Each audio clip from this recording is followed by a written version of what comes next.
إلى رسول الله صلى الله عليه وسلم وآل بيت رسول الله وأصحاب رسول الله ثم إلى أرواح آبائنا وأمهاتنا وأجدادنا وأجداد مشايخنا ولجميع المسلمين والمسلمات والمؤمنين والمؤمنات. الفاتحة.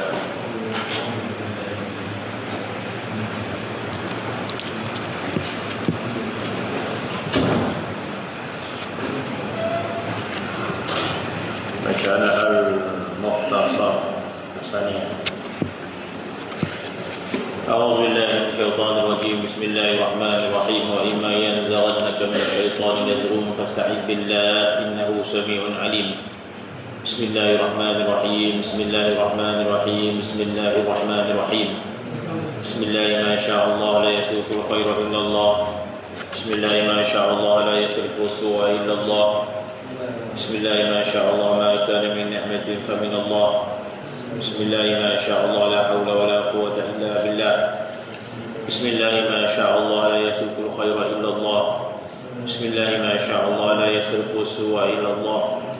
بسم الله ما شاء الله ما كان من نعمة فمن الله. بسم الله ما شاء الله لا حول ولا قوة إلا بالله. بسم الله ما شاء الله لا يسلك الخير إلا الله. بسم الله ما شاء الله لا يسلك السوء إلا الله. بسم الله ما شاء الله ما كان من نعمة فمن الله. بسم الله ما شاء الله لا حول ولا قوة إلا بالله. يا حي يا قيوم برحمتك أستغيث من عذابك أستجير. يا حي يا قيوم برحمتك أستغيث من عذابك أستجير. يا حي يا قيوم برحمتك أستغيث من عذابك أستجير. سبحان الله بحمده عدد خلقه ورضا نفسه وزنة عرشه ومداد كلماته. سبحان الله بحمده عدد خلقه ورضا نفسه وزنة عرشه ومداد كلماته. سبحان الله بحمده عدد خلقه ورضا نفسه وزنة عرشه ومداد كلماته. اللهم صل على سيدنا محمد صلاة تكون قلب طيبا ودواء ولبصر نورا وضياء ولبدن عافية وشفاء وعلى آله وصحبه وسلم. اللهم صل على سيدنا محمد وآله وسلم صلاة تذهب بها أحزاني وتثبت بها جناني وتطهر بها لساني وتقوي بها أركاني وتعود بها بركاتها علي وعلى أهلي وأحبابي. اللهم إني أعتقد بدرب الله قوله ما شاء الله قبله لا إله إلا الله بابه محمد رسول الله صلى الله عليه وسلم سقفه لا حول ولا قوة إلا بالله العلي العظيم. الله لا إله إلا هو الحي القيوم لا تأخذه سنة ولا نوم له ما في السماوات وما في الأرض. من ذا الذي يشفع عنده إلا بإذنه يعلم ما بين أيديهم وما خلفهم ولا يحيطون بشيء من علمه إلا بما شاء. وسع كرسيه السماوات والأرض ولا يؤوده حفظهما وهو العلي العظيم. بنا استدارت كما استدارت الملائكة مدينة الرسول بلا خندق ولا سور من كل قدر مقدور وحذر محذور ومن جميع الشرور تترسنا بالله تترسنا بالله تترسنا بالله من عدونا وعدو الله من ساق عرش الله إلى قاع أرض الله. اللهم اصرف عنا الأذى إنك على كل شيء قدير. استجرنا يا الله استجرنا يا الله استجرنا يا الله استجرنا يا الله. يا خير من عبدا وأفضل من قصدا وأجود من أعطى وما بخلا. أسبل علينا أستر سترك يا عظيم. وقال موسى إني عذت بربي وربكم من كل متكبر لا يؤمن بيوم الحساب. وقال موسى إني عذت بربي وربكم من كل متكبر لا يؤمن بيوم الحساب. وقال موسى إني عذت بربي وربكم من كل متكبر لا يؤمن بيوم الحساب.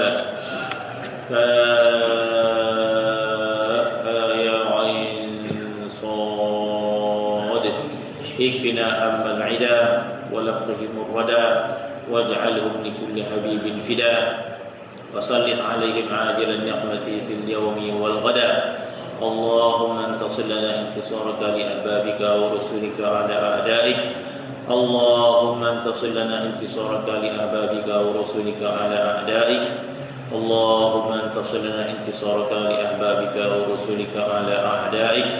اللهم لا تمكن الأعداء فينا ولا منا ولا تسلطهم علينا بذنوبنا اللهم لا تمكن الأعداء فينا ولا منا ولا تسلطهم علينا بذنوبنا اللهم لا تمكن الأعداء فينا ولا منا ولا تسلطهم علينا بذنوبنا يا واحد يا علي يا حليم حسبي الله ونعم الوكيل ولا حول ولا قوة إلا بالله العلي العظيم بسم الله آمنا بالله ومن يؤمن بالله فلا خوف عليه سبحان الله عز الله سبحان الله عز الله سبحان الله عز الله سبحان الله جل الله سبحان الله جل الله سبحان الله جل الله يا من أظهر الجميل وستر القبيح يا من لا يؤاخذ بالجريرة ولا يوثق السر يا عظيم العفو يا واسع المغفرة يا الله يا الله يا الله اللهم إني أسألك بأسمائك التي إذا دعيت بها على مغالق السماوات والأرض الفتح إن فتحت وانفجرت والتي إذا دعيت بها على أبواب العسر اليسر تيسرت وإذا دعيت بها على الأحداث للنشر انتشرت يا عزيز من لذليل غيرك يا قوي من لضعيف غيرك اللهم إني أستغفرك لكل ذنب ظلمت بسببه مسلما أو وليا من أوليائك ونصرت بعدوا من أعدائك أو تكلمت فيه لغير محبتك أو طاعتك اللهم إني أستغفرك لكل ذنب يورث الضنا ويقل البلاء ويشمت الأعداء ويكشف الغطاء ويهبس القطر من السماء اللهم صل وسلم وبارك على سيدنا محمد وآله وصحبه وسلم واغفر وارحم وأنت خير الراحمين الفاتحة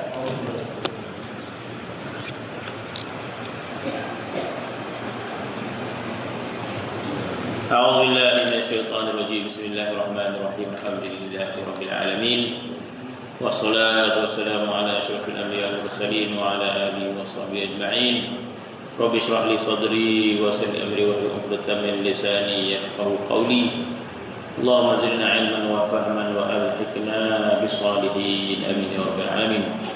Sambungan kitab Matla'ul Badrain muka surat 84 dan tiada halal. Qala al-muallif rahimahullah wa nafa'ana bi'ifadil amin. Katanya dan tiada halal anak yang belum dan tiada halal anak yang belum ditiupkan ruh padanya dan alaqah dan mudghah atas yang muhtamad. Sambungan daripada bab sembelihan sebelum ini, yaitu sembelihan kepada binatang umpama lembu yang mana dikira halal, dikira halal sekiranya anak dalam perut binatang tersebut mati sebaik saja disembelih.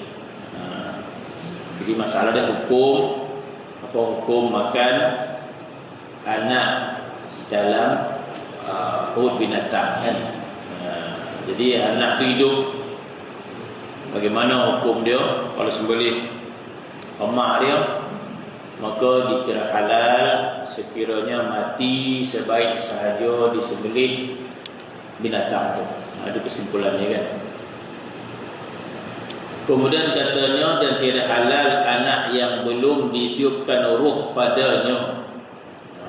Jadi bermaksud kecil lagi kandungan tu, tak boleh makan. Tidak halal anak yang belum ditiupkan ruh padanya dan alaqah. Alaqah ni maksud adalah dia punya janin itu kan. Tidak halal gitu. Dan mudghah. Kalau alaqah ni, alaqah tu ada rupa macam alaqah ni sebenarnya lintah. Jadi janin tu bila dia dah baru nak merupa anak, dia rupa macam lintah. Tak nampak dia punya apa, tangannya, kaki tak nampak, ternampak macam alaqah ni, macam lintah. Itu nama dia alaqah. Mudghah ni seketul daging, seketul. Dia belum ada lagi macam panjang. Dan kata di sini tidak halal pada kaul yang muktamad dia. Kemudian, dan anak yang ada padanya hayatun mustaqirrah. Kita dah sebut dulu hayatun mustaqirrah ini kehidupan. Kehidupan yang benar-benar hidup tu hayatun mustaqirrah. Kita ada sebut sebelum ni perkataan harakatun madbuh. Harakah madbuh ni gerakan kena sembelih, mazbuk kena sembelih. Macam apa, bergerak tapi macam nak mati lah. Itu harakah mazbuk. Kita ada sebut di sini hayatun mustaqirrah, kehidupan yang betul-betul ada. Dan anak yang ada padanya hayatun mustaqirrah, kemudian daripada keluar daripada perut ibunya, maka hendaklah disembelih akan dia. Ada habis tu. Habis dah bab anak binatang dalam perut binatang. Jadi kita dah sebut dah sebelum apa hukum anak yang ada dalam perut binatang. Syaratnya anak tu mesti hidup. Hidup, kemudian dia mati sebaik saja disembelih ibu dia. Panjang kita cara sebelum ni kan. Kemudian disebut pula pada hari ini tidak halal dimakan anak yang belum ditiup roh dia. Tiup roh ataupun alaqah, macam bergantung dan macam lintah, atau mudghah seketul daging atas yang muktamad. Habis. Kemudian dia kata adapun anak binatang yang ada hayatun mustaqirrah, kehidupan, dia ada kehidupan, kemudian daripada keluar daripada perut ibunya. Anak lembu contoh dia, bila dia lahir, hiduplah lembu tu, hidup bergerak. Macam mana cara nak makan? Maka kena sembelih anak lembu juga, kena sembelih, anda suka sembelih. Teragak pula, apa nak ibu yang makan lembu pula, mana tahu. Kau rumah mengidam, orang perempuan, orang dulu-dulu perempuan dulu mengidam poli-poli. Sekarang ni tak dengar pula dah. Sekarang ni mengidam takkan nak pizza kan. Dia tak reti dia makan uso apa orang kan. Jadi nak makan anak lembu yang hidup, maka sama hukum macam lembu dewasa. Jadi anak ada pun hayatun mustaqirrah, maksud anak lembu yang dilahirkan hidup, maka hendaklah disembelih akan dia. Maka jika dikeluarkan kepalanya, jadi dia lahir tu, dia lahir di perut tu, keluar kepala dulu. Jika dikeluarkan kepalanya dan padanya hayatun mustaqirrah, jadi dia lahir tu, keluar kepala tu, ada nampak dia hidup. Kemudian disembelih ibunya. Sampai macam tu sekali ni. Kita bicara sebelum ni anak lembu yang dalam perut ibu tu, ni dah nak basahin bona dah. Nak basahin bona dah. Jadi tukang sembelih nak sembelih lah, tak sabar-sabar. Biar lembu tu salin apa-apa lu, beranak lu. Tak ada lah. Banyak di tempat dia nak sembelih ni, kata tukang sembelih kan. Contoh jadi anak lembu tu dah keluar kepala dia. Itu maksudnya. Jadi jika dikeluarkan kepalanya dan padanya hayatun mustaqirrah, kemudian disembelihkan ibunya dan mati anak itu dahulu daripada 10 keluarnya. Ini masalah. Memang tak jangan berlaku. Tapi masalah tadi kita dah sebut dah. Sebelum ni kalau disembelih ibu lembu, maka mati anak lembut, maka anak itu halal dimakan. Ini pula amak lembu tu nak beranak benar dah. Yang tukang sembelih pun tak sabar-sabar dah. Dia nak kira dia nak sembelih time ni time sembelih. Dia pun sembelih. Masa nak sembelih, anak lembu keluar kepala. Macam mana hukum? Masalahnya pula tak keluar habis separuh je. Yang imam dah sembelih dah.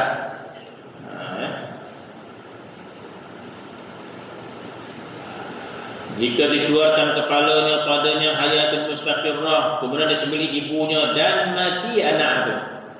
Anak mati. Sebab apa anak mati? Mungkin apa ni? Tali pusat masih lagi melokeh dengan ibu kan. Dia masih lagi mungkinlah itu sebab dia mati. Dan sebelum ibunya dan mati anak itu dahulu daripada sempurna keluar dia. Maksud baru separuh kepala dah keluar, separuh badan pun dah keluar dah. Tali pusat dan putih ni. Sembelih amat, mati anak, dan dia belum sempurna habis keluar bersalin dia. Bersalin dah beranak dia. Halal anak yang tersebut kerana keluar setengahnya seperti tiada keluar. Tadi kita kata kalau anak lembu tu keluar betul hidup, tu kena sembelih kalau nak makan anak lembu tu.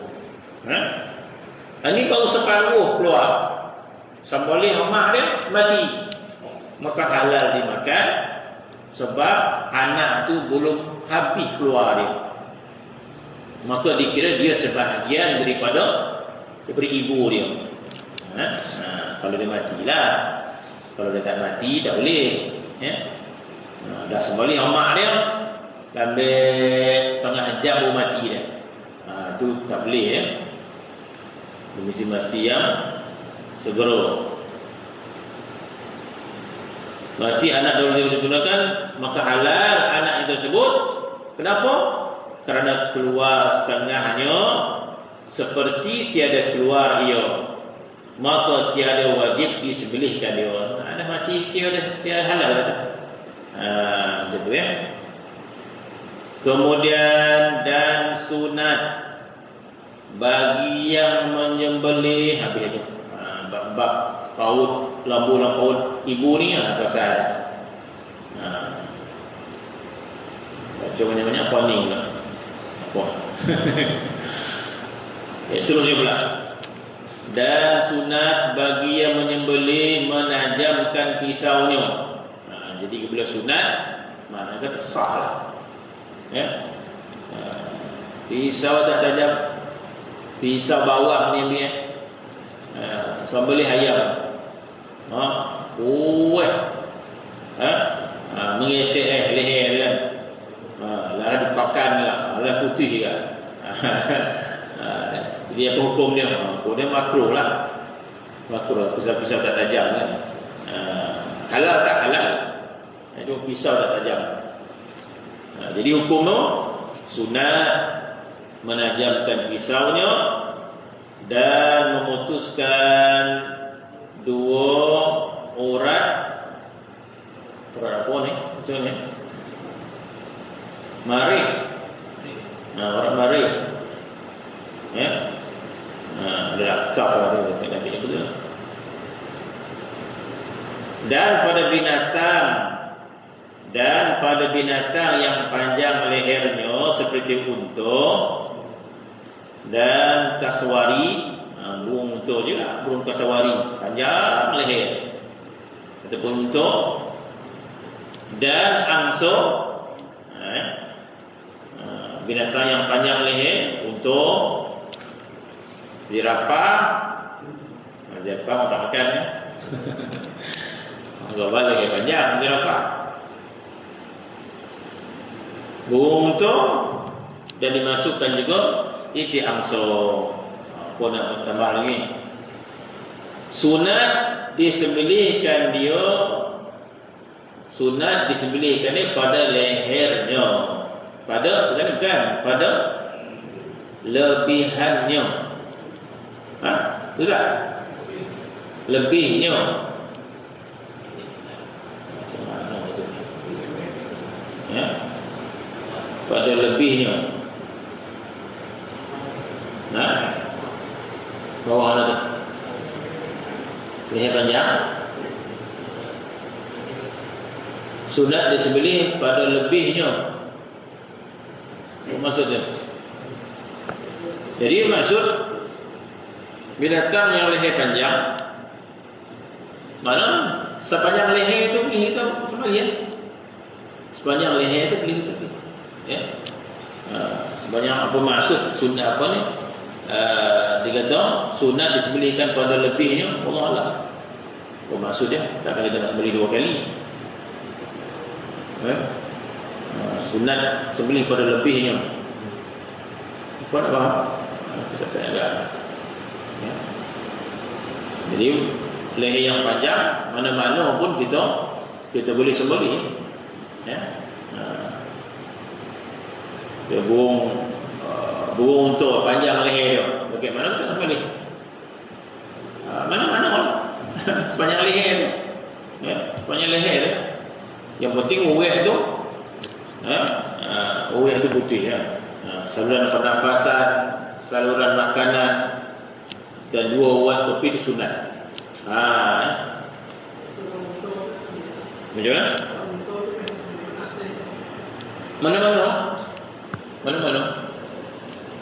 Mana-mana ada sembelih. Tapi saya tengok orang Arab sembelih unta dekat pangkal. Sini yang sembelih unta, kena. Saya tak tengok kat sini yang sembelih unta. Pangkal lah. Pangkal. Unta ni ada kefiat yang beza sikit. Ditikam lah. Pangkalnya ditikam.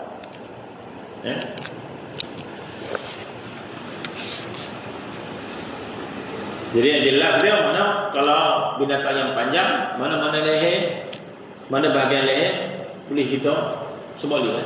Sebab urat dia sepanjang tu ada, sepanjang tu ada. Urat makanan daripada mulut sampai ke paut dia kan. Paut dia bawah tu. Sepanjang tu boleh kita.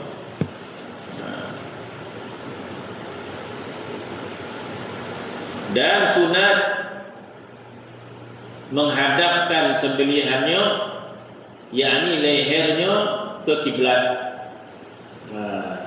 Jadi leher kiblat bermaksud faham lah ya.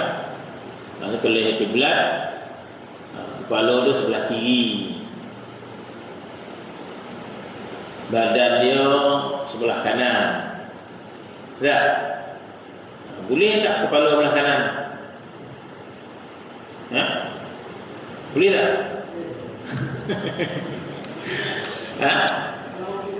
Jangan tidak kan? Dan ini boleh, tak masalah. Yang penting dia menghadap kiblat lah. Menghadap kiblat. Leher itu menghadap ke kiblat. Hukum dia sunat. Maka sunat menghadap sembelihan, yakni lehernya ke kiblat. Kenapa macam tu? Sebab yang tukang sembelih itu menghadap kiblat. Mana orang yang mau nyembelih ni sunat menghadap kiblat. Jadi kalau sembelih tak menghadap kiblat, hukum dia salah sebab sunat. Jadi maksud sembelih menghadap kiblat, hukum dia sunat.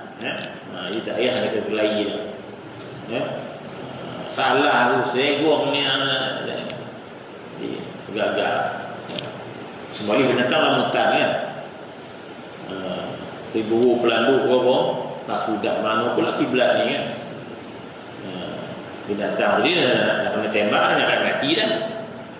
Jadi sembelih ya. Kenapa? Sebab menghadap kiblat itu adalah sunat, bukan syarat sah sembelihan.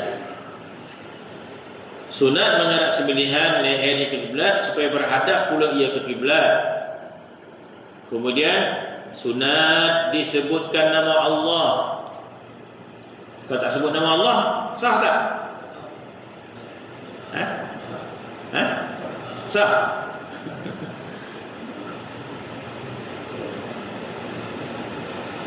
Kalau mention boleh tak? Itu banyak situ. Dah terlalu banyak, jadi ada alat sembelihan. Tu buat fatwa lah tu. Cuma kita nak buka masalah je. Ada alat orang cipta. Jadi ayam banyak-banyak ni tak terdaya tu. Jadi pakai mesin. Memang elok. Ayam sembelih memang putih leher. Apa marah. Tu bab fatwa tu. Ada macam fatwa lah macam kan. Tapi secara apa dia boleh lah. Ya. Jadi apa syarat sembelih? Kita dah baca sebelum ni. Ya. Syarat mesti orang Islam. Syarat mesti orang Islam. Orang Islam yang sembelih tu. Ya. Jadi maksud kalau orang bukan Islam sembelih sah tak? Macam mana? Tak sah. Orang Islam yang sembelih. Kemudian menyebut nama Allah, dia kata sunat disebut nama Allah dan salawat atas Nabi SAW pada ketika sembelih atau ketika dilepas anak panah. Dalam bab memanah, kita tak baca dengan panjang lebar, tapi secara umum dia memanah itu boleh, halal binatang yang dipanah, halal dimakan binatang yang dipanah. Kita burung terpanah, kalau burung tu mati, halal. Itu salah satu dalam bab berburu. Sebelum ni kita cerita tentang binatang buruan yang dibunuh oleh anjing yang terlatih. Kita dah sebut sebelum ni. Binatang buruan itu dibunuh oleh anjing yang terlatih. Halal binatang tu. Halal binatang tu. Dalam bab berburu lah. Begitu juga kalau binatang itu dibunuh dengan panah tanpa disembelih, halal. Dan mestilah orang Islam.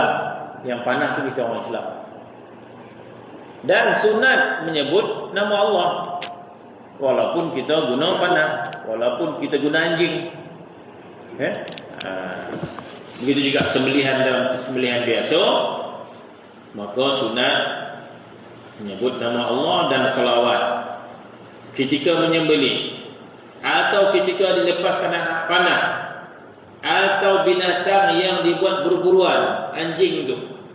Jadi sebelum kita lapeh, Bismillahirrahmanirrahim. Lapehkan anjing itu. Sunat. Kalau kita tak sebut pun sah. Atau binatang yang dibuat berburu dengan dia, seperti katanya, contoh dia, Bismillahirrahmanirrahim. Allahumma salli wa sallim ala sayyidina Muhammad. Di sini baca Bismillahirrahmanirrahim. Jadi Bismillahirrahmanirrahim. Dan jangan berkata Bismillah wa ismu Muhammad. Itu tak ada warid yang itu Bismillah wa ismu Muhammad. Maka bahwasanya haram serta halal. Haram tapi halal sembelihannya jika diitlakkan akan dia. Diitlakkan dia kerana memberi waham akan tasyrik. Apa maksud itlak ni? Maka haram serta halal sebenarnya bismillah wa ismu Muhammad. Dia huraian yang tu dia huraian kata-kata bismillah wa ismu Muhammad tu, maka bahawasanya haram. Daripada jangan berkata bismillah wa ismu Muhammad, haram. Serta halal sembelihannya jika diitlak akan dia. Itlak ni bermaksud kita tak masuk apa-apa, dengan nama Allah dan dengan nama Muhammad. Bismillah wa ismu Muhammad, dengan nama Allah dan dengan nama Muhammad. Macam tu kita sebut. Itu nama itlak. Itlak ni kita tak masuk apa-apa, dengan nama Allah, dengan nama Muhammad. Umum itlak disebut haram serta halal jika diitlak. Itlak bermaksud kita tak masukkan apa-apa, kerana memberi waham. Waham ni kesamaran. Kata-kata itu ada kata-kata tasyrik. Kalau kita tak masukkan apa-apa, tapi kata-kata itu ada masuk syirik. Sebab kerana Muhammad, sembelih kerana di atas nama makhluk. Itu kita sembelih di atas nama Allah. Sembelih di atas nama Allah. Tapi bila disebut bi ismi Allah wa ismi Muhammad, kalau kita tak masukkan apa-apa, haram hukumnya. Tapi kalau dimaksudkan, jika dikasadkan dia tasyrik, kufur ia, dan haram sembelihannya. Dan jika kehendaknya aku menyembelih dengan nama Allah dan aku mengambil tabarruk di atas Muhammad. Oh, detail betul dia punya apa ni. Sebab tu kitab Fathul Badrin ni dirujuk banyak kitab. Banyak kitab. Ni ahli ilmu betul ni. Dalam, bukan dalam makna kata begitu halus. Tak ada orang buat. Tapi mungkin ada sebahagian orang buat. Ataupun kita terjemah dalam bahasa Melayu tu, demi nama Allah, dan demi nama Muhammad. Bismillah wa ismi Muhammad. Kalau tak masukkan apa-apa, haram kata-kata macam tu. Tapi kalau dimaksudkan sembelih kerana makhluk, maka itu syirik. Menyemutukan Allah. Sebab sembelih mesti kerana Allah, di atas nama Allah. Sembelih mesti atas nama Allah. Tak boleh sembelih di atas nama makhluk, hatta di atas nama Nabi sendiri pun. Itu sebab sembelih itu di atas nama Tuhan, tak boleh di atas nama makhluk. Selesai. Tetapi sekiranya dia menyebut dengan nama Allah dan dengan nama Muhammad, itu tujuannya tabarruk, bertabarruk. Ini beza dengan salawat, beza dengan salawat. Bila kita sembelih, kita menyebut dengan nama Allah. Salawat itu lain. Kita hanya salawat ke atas Nabi SAW, tak ada kaitan dengan sembelih. Allahumma shalli ala sayyidina Muhammad. Tetapi bila kita sembelih di atas nama Allah dan di atas nama Muhammad, itu tak boleh. Kalau kita tak maksudkan apa-apa, haram hukum dia. Tapi kalau dimaksudkan di atas nama Muhammad, itu jadi syirik. Satu. Kemudian kalau orang itu ingin menyebut nama Muhammad tapi tujuan untuk bertabarruk, mengambil berkat. Di sini ulama menghuraikan tabarruk itu bersih daripada syirik. Tabarruk ini bersih daripada syirik. Mengambil barakah ini bersih daripada syirik. Seperti kita pergi Mekah, kita bertabaruk dengan Hajar Aswad. Bertabaruk dengan Hajar Aswad. Hajar Aswad, kita bertabaruk, mengambil barakah. Maka itu bersih daripada syirik, mengambil barakah. Kita mengambil barakah dengan apa? Kalau ulama banyak kita mengambil barakah dengan kesan-kesan peninggalan Rasulullah. Kita mengambil barakah dengan peninggalan Nabi. Itu memang jumhur ulama mengatakan tidak ada masalah kita bertabaruk ini. Dia tidak ada masuk dalam bab syirik bertabaruk. Bahkan kalau kita tengok riwayat daripada para sahabat bertabaruk dengan kesan Nabi SAW. Abdullah bin Umar salah seorang fuqaha, sahabat yang faqih dalam agama. Abdullah bin Umar lebih faqih daripada Sayyidina Umar. Sayyidina Umar ayah, Abdullah anak. Abdullah lebih faqih daripada Sayyidina Umar. Di antara amalan Abdullah bin Umar, di antara amalannya, dia pergi ke mimbar tempat Nabi khutbah, maka dia menyapu-nyapu mimbar. Dia sapu mimbar Nabi. Tempat Nabi duduk mimbar, dikatakan mimbar Rasulullah tu ada tangga dia. Nabi duduk di paling atas sekali. Bila sampai pemerintahan Sayyidina Abu Bakar tidak duduk di atas tempat duduk Nabi, turun satu mata tangga untuk menghormati Nabi yang salam. Jadi Sayyidina Abu Bakar dengan niat menghormati Rasulullah, dia tak duduk tempat Nabi duduk tu, dia turun satu mata tangga sebagai penghormatan. Sampai Khalifah Sayyidina Umar menghormati Sayyidina Abu Bakar, dia tidak duduk dekat tempat Sayyidina Abu Bakar, dia turun satu mata tangga. Jadi membar dulu macam tangga, ada berapa naik ke atas tangga. Jadi Nabi duduk paling atas sekali, Sayyidina Abu Bakar duduk bawah, Sayyidina Umar, Sayyidina Uthman sana. Jadi Abdullah bin Umar,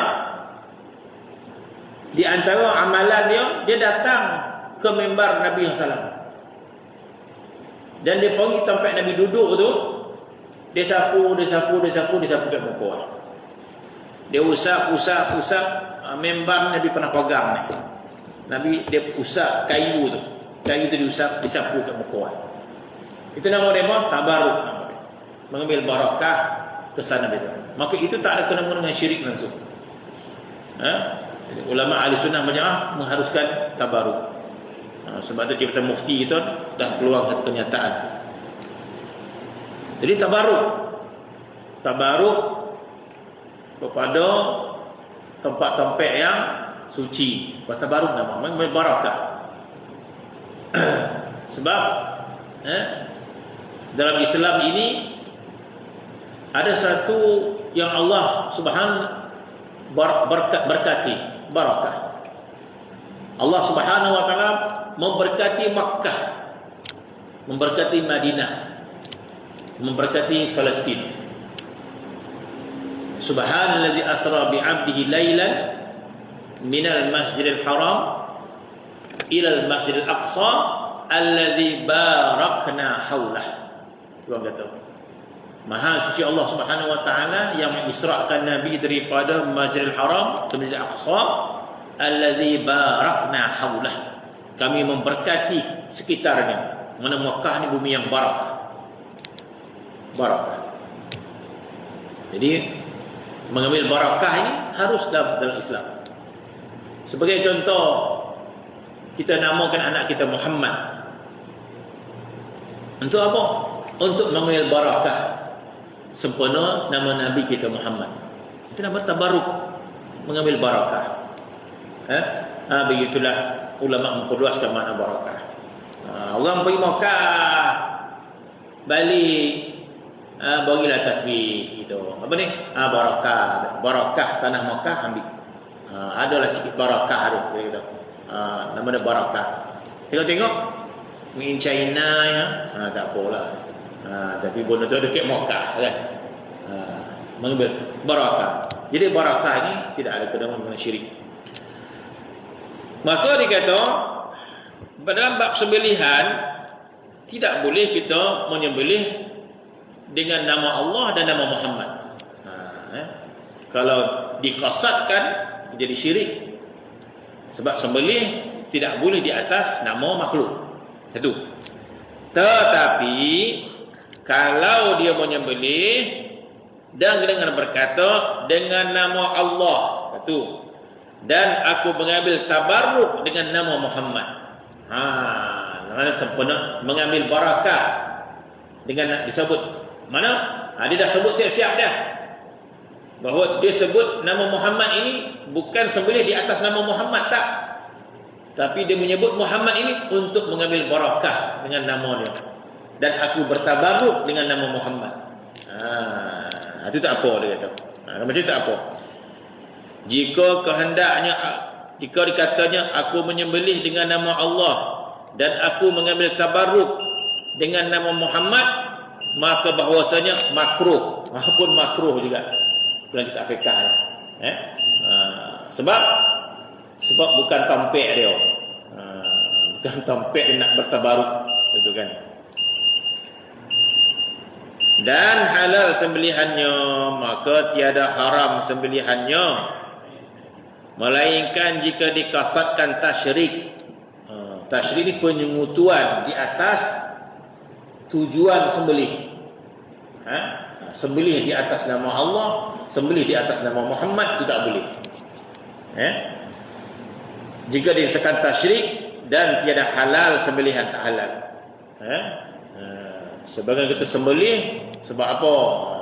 Sembelih sebab jambatan baru buat, sembelih ayam jantan siko. Sembelih kerana jambatan kan. Maka tak halal makan. Sebenarnya apa lagi? Sembelih macam lah sebenarnya. Sembelih nak masuk rumah baru. Nak sembelih di atas nama rumah baru sembelih haiwan. Kalau sembelih lekor rugi tak apa. Rumah baru lepas tu kita sembelih 5 ekor ayam. Tak ada atas nama rumah, sembelih atas nama orang. Sembelih ayam tu nak bagi orang makan. Tak ada kena mengono sembelih di atas nama rumah. Yang tak boleh kita sembelih atas nama tu kan. Macam mana sembelih apa lagi kita? Nak bersilat tu. Kalau sembelih ayam jantan seekor, maka di atas nama, sembelih di atas nama sesuatu yang lain pada Allah SWT, maka haram hukum dia. Sembelih atas nama apa? Apalah, lain. Apa tu lagi? Sembelih atas nama hantu. Jadi pokok ni kau ni. Sembelih ayam jantan seekor. Bukan sembelih di atas nama Allah SWT. Begitu juga tidak boleh sembelih di atas nama Muhammad, tak boleh. Jika dikasahkan tasyrik penyungutuan di atas niat sembelihan itu, tiada halal sembelihannya dengan disebutkan nama yang lain daripada nama Allah. Ketika sembelih mesti dengan nama Allah. Nak salawat tak apa.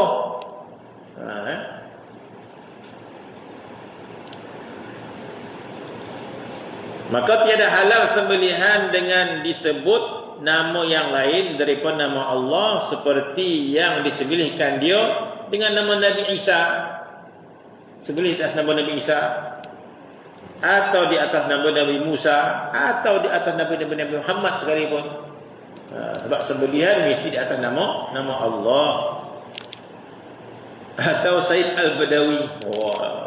Ada cerita Syekh Badawi ni Mosi ya. Dia wali besar Sidi Ahmad Badawi ni. Di antara Kairah ke Iskandaria, tengah-tengah tu Tanto nama dia. Said Ahmad Al-Badawi. Dia memang ulama besar dan wali yang besar di Mesir. Dia wali besar lah. Ramai ziarah dia. Sidi Ahmad Badawi ni itu apa? Yang pernah terima Indonesia ada Abdullah Badawi kan? Abdullah Ahmad Badawi. Betul kan Ahmad Badawi? Badawi itu atuh ke ya?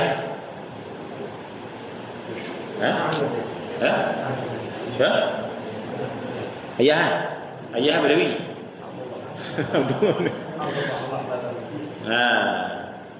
Jadi nama tu sepenuh ni lah. Nama Al-Badawi tu sebagai ayah tu alim ulama. Dia ambil nama Al-Badawi ni lah. Badawi ni wali yang besar.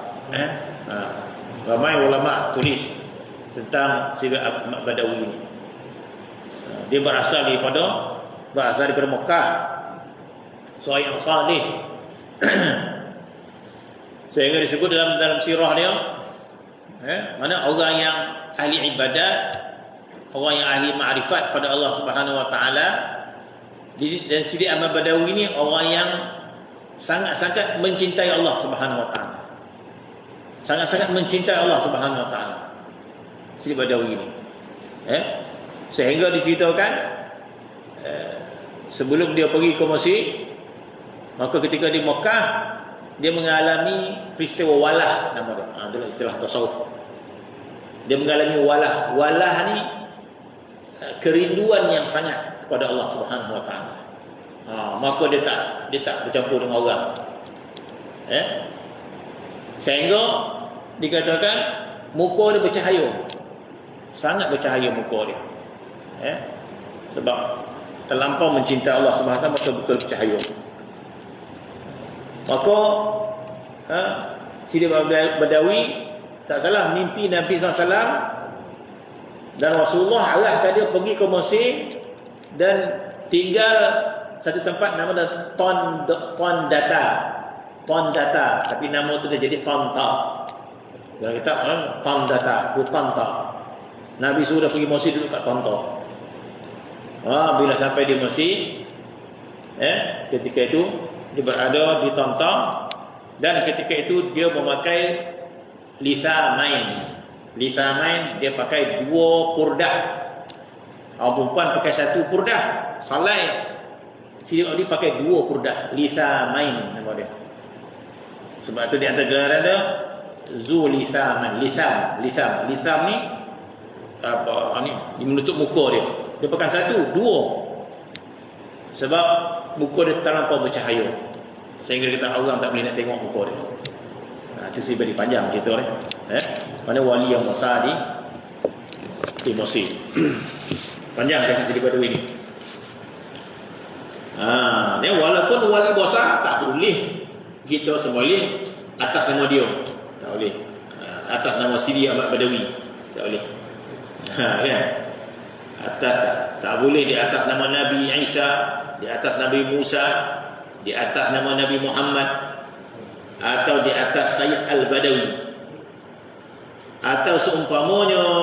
Bahkan jika disembelihkan yang tersebut kerana membesarkan baginya dan ibadah, kufur. Yang menyembelihnya, maka jika qasadnya ia sembelih dengan nama Allah dan ia bersedekah dengan dia kerana kasih akan Sidi Ahmad Badawi, itu lain. Sembelih dan kita sedekahkan kerana cinta kepada Sidi Ahmad Al-Badawi. Bermaksud kita kita bersedekah untuk sedekahkan pahala kepada dia. Itu maksudnya. Macam kita sembelih binatang, kita kasih kepada arwah datuk kita. Kita sembelih 10 ekor ayam. Sebabkan kita kasih arwah datuk kita, kita sedekahkan 10 ekor ayam tu. Buat kenduri. Itu tak apa. Walaupun kita kata sembelih untuk apa ni? Sembelih arwah datuk. Itu bukan maksud sembelih ke datuk tak. Tapi sedekah kerana dia. Bercakap dia macam itulah, sedekah sebab arwah tu. Tapi jangan dipaksakan masa sembelih itu demi arwah. Demi arwah tu dia tak boleh. Tapi kalau bersedekah di atas seseorang itu boleh. Dan sekiranya dia sembelih atas nama Allah, dah seboleh itu, maka niat bersedekah haiwan tersebut kerana kasih akan Sidi Ahmad Al-Badawi. Tiada mengapa dan orang yang menyembelih kerana mendampingkan diri bagi Allah Ta'ala supaya menolak kejahatan jin. Jin ini jin ini.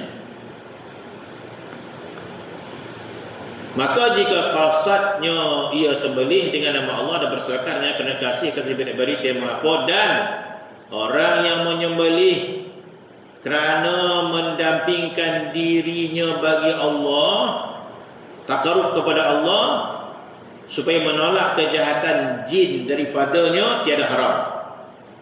Atau dengan dikasatkan jin, haram. Bagaimana tu?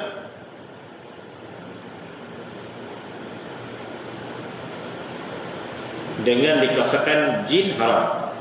Yang ini dengan menolak kejahatan. Kerana jin, kerana hantu tak boleh. Macam pokok tu berhantu, kita semolih. Kita semolih atas nama hantu tu. Suku hantu tu kalau kita semolih ayam kan. Tu qasadnya. Tapi yang ni tak. Yang ni kita sembelih qasad kita untuk takarub kepada Allah. Sebab bila kita sembelih, kita bagi orang makan. Sebab sembelih bagi orang makan itu salah satu takarub kepada Allah. Maka dengan takarub ini kita niatkan boleh menghalang kita bergangguan jin. Itu tak apa. Jadi kita sembelih ni untuk apa? Kita sembelih haiwan, kemudian kita sedekah bagi orang senang makan untuk takarub kepada Allah. Jadi takarub kepada Allah ni banyak. Kita solat, kita baca Quran. Untuk apa? Kita ni kena gangguan macam-macam lah dia kata. Macam mana cara dia? Kita tambahkan takarub kepada Allah. Kita banyak baca Quran, kita berzikir, kita solat. Jadi kita nak menolak gangguan jin, kita takarub kepada Allah. Dan salah satu takarub kepada Allah, kita sembelih ayam, sembelih binatang, dan sedekah orang. Itu salah satu takarub kepada Allah untuk menghalang gangguan jin. Itu tak apa. Tapi kalau awal-awal dan kita sembelih kerana jin, itu tak boleh. Qasad tak boleh. Dan seterusnya dan syaratnya wallahu ta'ala a'lam. Bismillahirrahmanirrahim. Alhamdulillahirabbil alamin wassalatu wassalamu ala asyrafil anbiya'i wal mursalin wa ala alihi washabihi ajma'in. Rabbana